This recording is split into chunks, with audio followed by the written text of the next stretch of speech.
है आपका माना मैथ क्लासेस की आज की इस वीडियो में बच्चे। आज की इस वीडियो में स्टूडेंट्स हम अपने क्लास 10th चैप्टर पॉलिनोमियल का इंट्रोडक्शन करने जा रहे हैं। बच्चे सबसे पहले हमें पता होना चाहिए पॉलिनोमियल होता क्या है। काफ़ी इजी सा चैप्टर है, थोड़ी बहुत चीज़ें हमें ध्यान रखनी होगी बेटे, हल्की हल्की सी चीज़ें, जिससे हमें पता लग जाएगा चैप्टर में होना क्या है। तो सबसे पहले हम समझेंगे पॉलिनोमियल होता क्या है। तो देखिए मैं यहाँ पर पॉलिनोमियल पहले बताता हूँ बेटे। पॉलिनोमियल होता है, polynomial is sum of various terms. Polynomial is a sum of various terms. Polynomial एन सारे टर्म्स का क्या होता है बेटे? सम होता है, यानी कि प्लस होता है। अब हम बात कर देते हैं टर्म्स क्या होती है।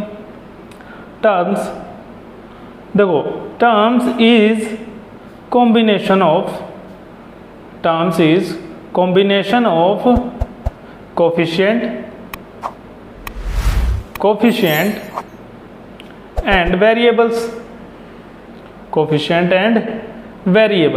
बेटे अब देखिए मैं आपको कोफिशिएंट और वेरिएबल बता रहा हूँ। मैं यहाँ पर एग्जांपल लिखा 3x। क्या लिखा बेटे? 3x। तो बेटे x इसमें क्या है? वेरिएबल है, और आपका 3 क्या है इसमें? कोफिशिएंट। क्या है? कोफिशिएंट। ठीक है, 3 क्या है? कोफिशिएंट।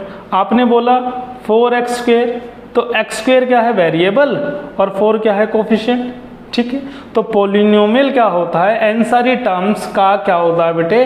प्लस होता है। जैसे मैं यहाँ पर एग्जांपल लिख दूंगा 4x + 9y + 3 = 0। ये क्या हो गया? हमारा पॉलिनोमियल हो गया। भाई एन सारी टर्म्स का जो क्या होगा? प्लस होगा, वो क्या कहलाया जाएगा? पॉलिनोमियल कहलाया जाएगा।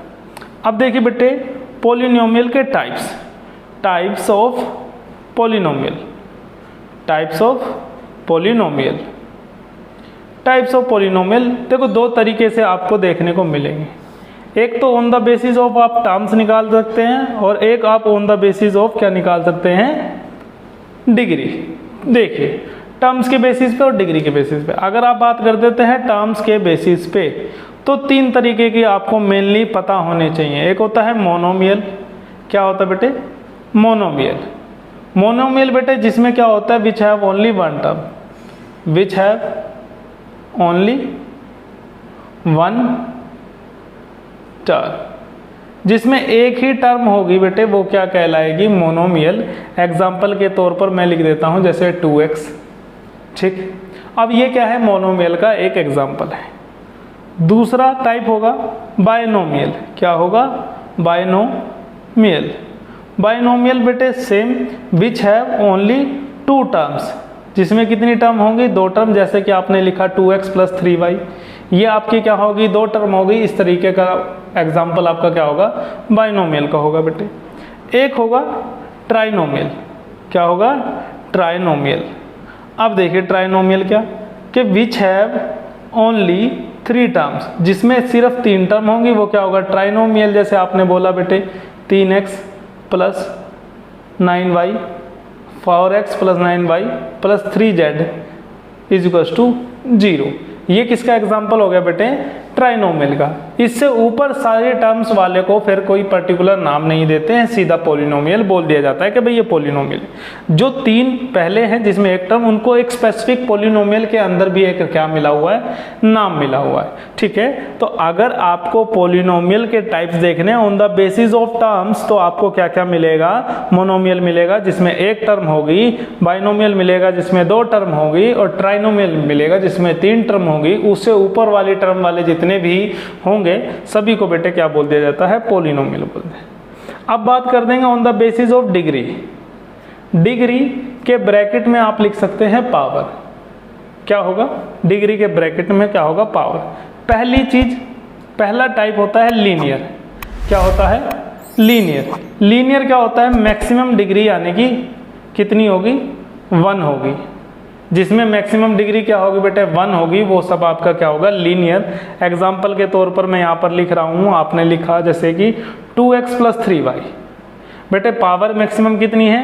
1 है, तो ये क्या हो गया? Linear polynomial. दूसरा क्वाड्रेटिक, क्या होगा बेटे, क्वाड्रेटिक। ठीक है, इसमें मैक्सिमम पावर कितनी होगी, 2, कितनी होगी, 2 होगी बेटे, मैक्सिमम पावर 2 होगी। यानी कि एक एग्जांपल मैं आपको लिख रहा हूँ, 2x² प्लस 3x माइनस 9। ठीक है, एक एग्जांपल लिख दिया मैंने। यहाँ पर मैक्सिमम पावर कितनी थी बेटे, इसकी 2 थी, इसलिए ये क्या है, क्वाड्रेटिक इक्वेशन है।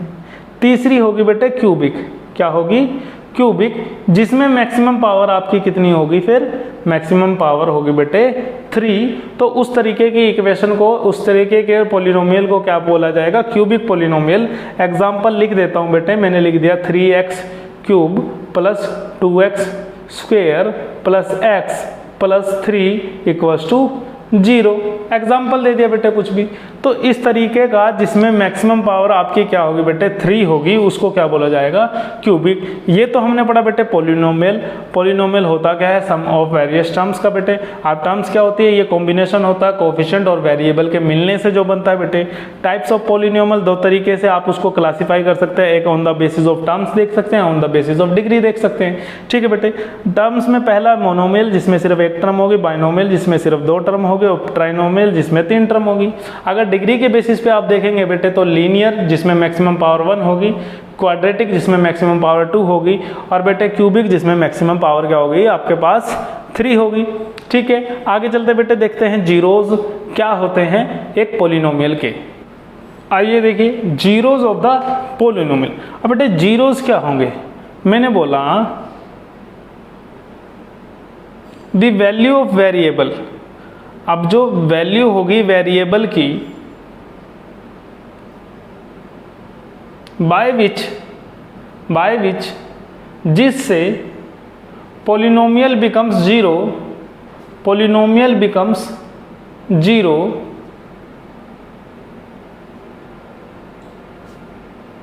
इज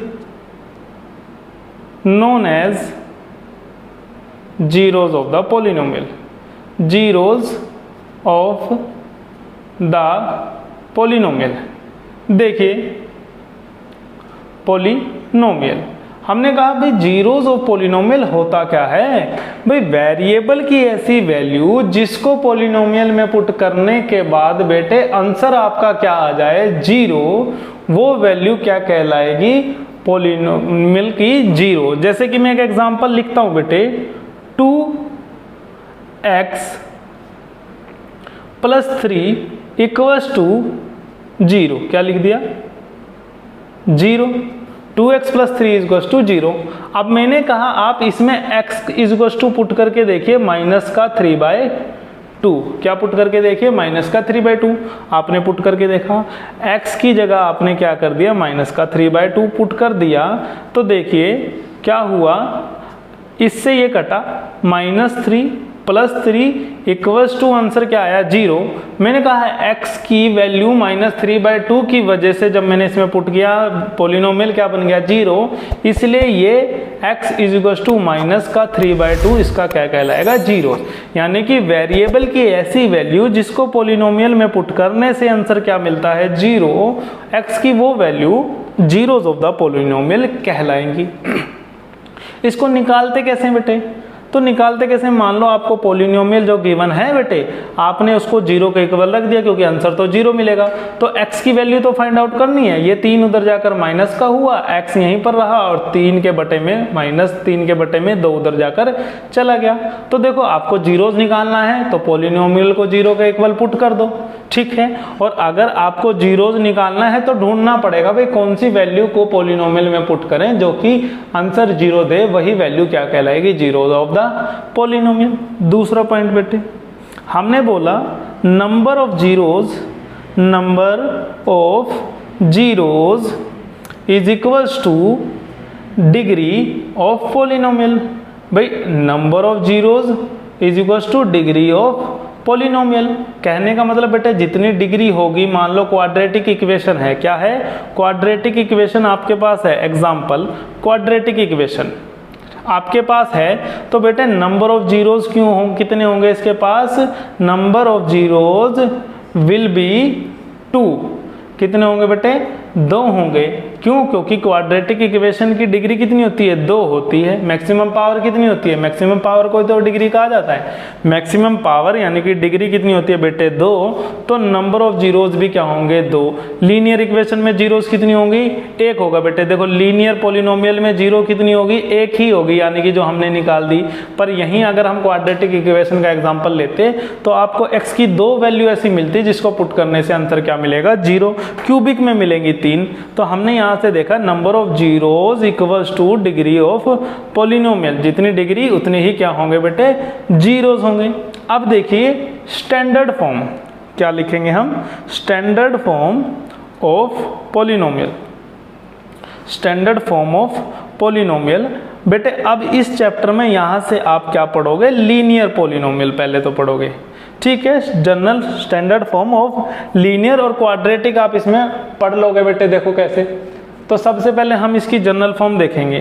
क्वाड्रेटिक वाले की देखते हैं। क्वाड्रेटिक वाले की जनरल फॉर्म होती है ax² plus bx plus c equals to 0। ax² plus bx plus c equals to 0। ठीक है बेटे।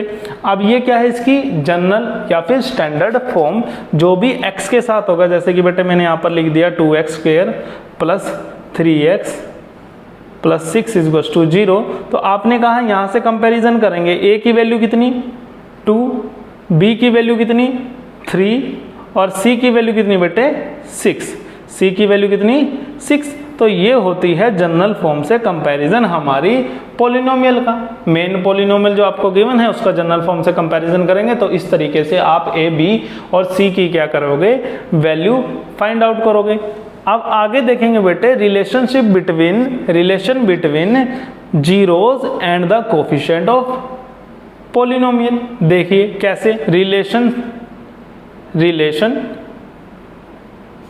Between zero and coefficient.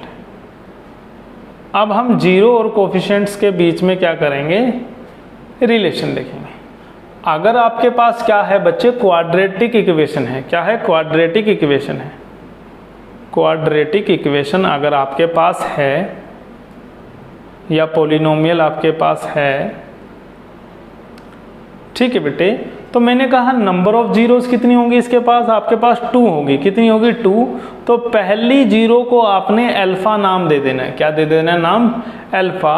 दूसरी जीरो को आपने नाम क्या दे देना है? बीटा। ठीक है बेटे।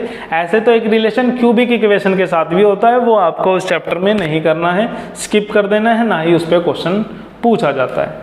मैंने को क्वाड्रेटिक इक्वेशन, अगर क्वाड्रेटिक पॉलिनोमियल आपके पास है तो पहली जीरोस को आप अल्फा नाम देंगे, दूसरी जीरो को क्या देंगे? बीटा नाम। तब रिलेशन क्या बनेगा? रिलेशन बनेगा भाई सम ऑफ जीरोस। पहला रिलेशन सम ऑफ जीरोस बराबर होगा बेटे माइनस बी बाय ए के। क्या होगा? माइनस बी बाय ए के। आप इसको अल्फा से भी लिख सकते हैं। Alpha plus beta is equals to minus B by A. Alpha plus beta by is equals to minus B by A. तो ये तो सम ऑफ जीरोज है बेटे। और अगर तुम्हें इक्वेशन के कोफिशिएंट से फाइंड आउट करना है तो माइनस बी बाय ए लिख सकते हैं। और माइनस बी आपको पता है बी कहाँ से निकलेगा? हम अपनी स्टैंडर्ड फॉर्म से कंपेयर करेंगे। और ए कहाँ से निकलेगा? वहीं से ही। जब आप बी को माइनस करेंगे और बटे में, मतलब बी को माइनस में लिखेंगे और उसके बटे में ए की वैल्यू लिखेंगे, वही आपका क्या होगा? सम ऑफ जीरोज। जब बेटे एक्सरसाइज में जाएंगे तो इसके ऊपर काफी सारे हमारे क्वेश्चन करने को देखने को मिलेंगे। अभी आप इसको एज इट इज लिख लीजिए।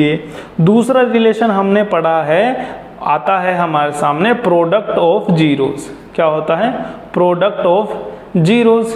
तो देखिए ये होता है c बाय ए के बराबर। बेटे प्रोडक्ट क्या होता है? गुना, यानी कि अल्फा गुना बीटा। अल्फा गुना बीटा बराबर होगा आपका c बाय ए के। ठीक है बेटे। तो ये आपको क्या करना है? दो रिलेशन आपको सेटिस्फाई भी करने पड़ेंगे इसी चैप्टर के अंदर। ठीक है बेटे। हमने पढ़ लिया relation between zero and the coefficient. अब एक आखिरी चीज रह गया बेटे, ज्योमेट्रिक मीनिंग। क्या पढ़ना है हमने? Geometric meaning.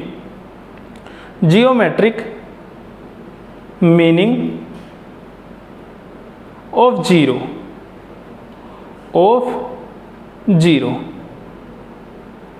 ठीक है। ज्योमेट्रिक मीनिंग क्या होता है? मैंने कहा बेटे जितनी भी आपको जीरो क्या हो रही है, फाइंड हो रही है, क्या हो रही है, जितनी भी आपके पास जीरो आ रही है बेटे, हमारी जो